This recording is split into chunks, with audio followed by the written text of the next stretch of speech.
ఈశానాం జగతోస్య వెంకటపతేర్విష్ణోః పరాం ప్రేయసీం తద్వక్షస్థలనిత్యవాసరసికాం తత్క్షాంతి సంవర్ధినీం పద్మాలంకృతపాణిపల్లవయుగాం పద్మాసనస్థాం శ్రియం వాత్సల్యాదిగుణోజ్వలాం భగవతీం వందే జగన్మాతరం. మనం ఇప్పటి వరకు శ్రీ వెంకటేశ్వర సుప్రభాతాన్ని, స్తోత్రాన్ని పరిపూర్ణం చేసుకున్నాం. ఇప్పుడు శ్రీ వెంకటేశ ప్రపత్తిలోకి ప్రవేశిస్తుంటారు. ప్రపత్తి అంటే శరణాగతి.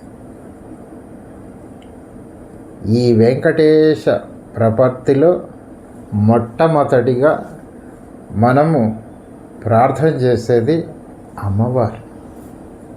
అలాగే చిట్ట చివర 16వ శ్లోకం కూడా శ్రీశ్రయ ఘటికయ అంటే అది కూడా లక్ష్మీ అమ్మవారి వైభవాన్ని తెలియజేసేది. ఈ స్వామి యొక్క శరణాగతి ప్రపత్తి అమ్మవారితో మొదలుపెట్టి అమ్మవారితో పరిపూర్ణమవుతుంది. మనము స్వామి దగ్గరికి వెళ్ళాలంటే మొట్టమొదటిగా మనము ప్రార్థించవలసినది లక్ష్మీదేవిని. ఈశానాం జగతోస్య వెంకటపతేర్విష్ణోః పరాం ప్రేయసీం అంటారు అన్నవారు.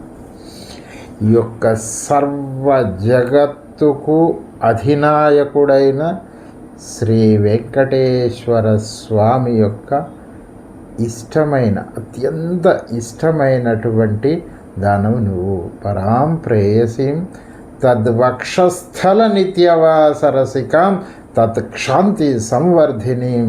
ఆ యొక్క వక్షస్థలంలో వేంచేసి ఉండి ఏం చేస్తుంది అమ్మవారు అంటే అతని యొక్క సహనాన్ని పెంచుతుందట. తద్వక్షస్థల నిత్యవాసరసికాం తత్క్షాంతి, క్షాంతి అంటే సహనం, దాన్ని ఇంకా పెంపొందించుతుంది. తత్క్షాంతి సంవర్ధినీం పద్మాలంకృత పాణి పల్లవయుగాం. ఇగో నా వెనక చూస్తున్నారు కదా అమ్మవారిని. ఆ శ్రీహస్తములలో పద్మములను ధరించి ఉంటుంది. పద్మాసనస్థాం శ్రియం, ఆ పద్మంలో వేంచేసి ఉన్నటువంటి తల్లి. ఆ పద్మాసనస్థాం శ్రియం వాత్సల్యాది గుణోజ్వలాం. అమ్మవారి నేత్రాలు దర్శిస్తున్నారు కదా. ఆ అమ్మవారి యొక్క నేత్రాలు, ఆమె యొక్క ఆ వైభవము ఏంటంటే వాత్సల్యాది గుణములను ఆమె నిరంతరము కలిగి ఉంటుంది.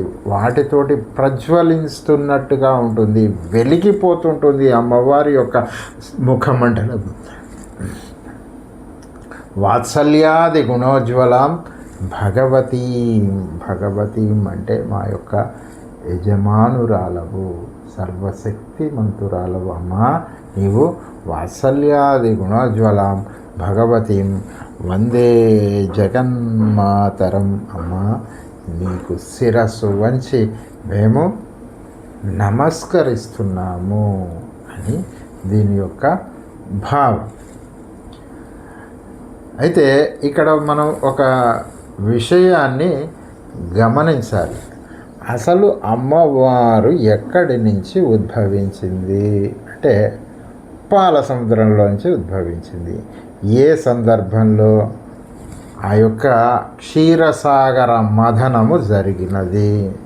ఒకవైపు రాక్షసులు, ఒకవైపు దేవతలు ఆ మందర పర్వతాన్ని చిలుకుతుంటే వాసుకుని తాడుగా కట్టి అందులోంచి అనేక వస్తువులు ఉద్భవించినాయి.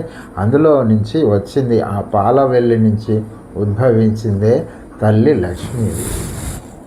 అసలు పాల సముద్రము ఎందుకు చిలుకబడింది అంటే అమృతం గురించి. అమృతము రాక్షసులకు ఎలాగో లభించలేదు, దేవతలకు లభించింది. కానీ ప్రయోజనం ఏంటి? అమృతాన్ని స్వీకరించారు, చిరంజీవులు అయిపోయినారు, ఇంకా మరణం లేదు. కానీ రాక్షసుల మీద గెలిచారా? గెలవలేదు. వాళ్ళు వచ్చి ఎప్పుడూ వీళ్ళని బాధిస్తూ ఉంటారు, కొడుతూ ఉంటారు, కానీ వీళ్ళు చావరు. మరి ఎవరికి అమృతం వలన, అమృతోత్పాదన వలన ఫలితం లభించింది అంటే కేవలం శ్రీ మహావిష్ణువుకు మాత్రమే లభించింది. అమ్మ అందులోంచి ఉద్భవించింది. లక్ష్మీదేవి వచ్చి ఆయన యొక్క వక్షస్థలాన్ని అధిరోహించింది తల్లి. కాబట్టి ఈ అమృతోత్పాదన వలన చాలా ఎక్కువ ఫలితాన్ని, గొప్ప ఫలితాన్ని పొందినవాడు శ్రీనివాసుడే. శ్రీద, శ్రీశ, శ్రీనిధి, శ్రీ విభావన అని పేర్కొంటుంది శ్రీ విష్ణు సహస్రనామం. దీనికి పరాశర భట్టర్ వారు అద్భుతమైన వ్యాఖ్యానం చేశారు. శ్రీద అంటే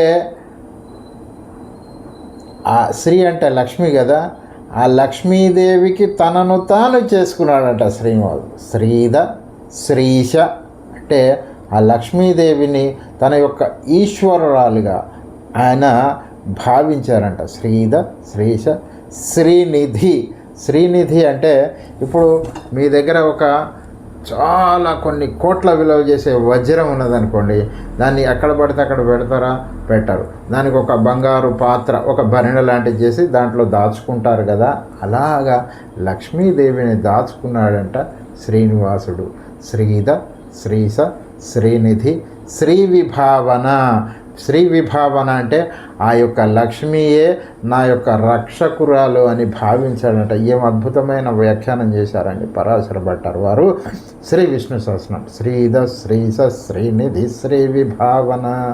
అక్కడ ఆ హృదయ పీఠంలో అలంకరించి ఏం చేస్తుందంటే కారుణ్యాన్ని పెంపొందించుతుంది, సహనాన్ని పెంపొందించుతుంది, వాత్సల్యాన్ని కూడా పెంపొందించుతుంటుంది. ఆ లక్ష్మీదేవి ఆయన యొక్క హృదయ సీమలో చేరి అటువంటి అమ్మవారిని ప్రార్థిస్తున్నాం. మనము వెంకటేశ ప్రపత్తిలో మొట్టమొదటిగా మనము స్వామిని చేరుకోవాలంటే కేవలం అమ్మ ద్వారానే సాధ్యమండి. భగవద్ రామానుజులు శరణాగతి గద్య చేస్తూ అందులో మొట్టమొదటిగా అమ్మవారిని ప్రార్థించి ఆమె యొక్క అనుమతి తీసుకొని అప్పుడు రంగనాథ స్వామి దగ్గరికి వెళ్ళి ఆయనను ప్రార్థించారండి. మొట్టమొదటిగా మనము ప్రార్థించవలసింది శరణాగతి అంటే మొట్టమొదటిగా ఆ తల్లిని. ఇది చెప్తున్నది మనకు శ్రీ వెంకటేశ ప్రపత్తి.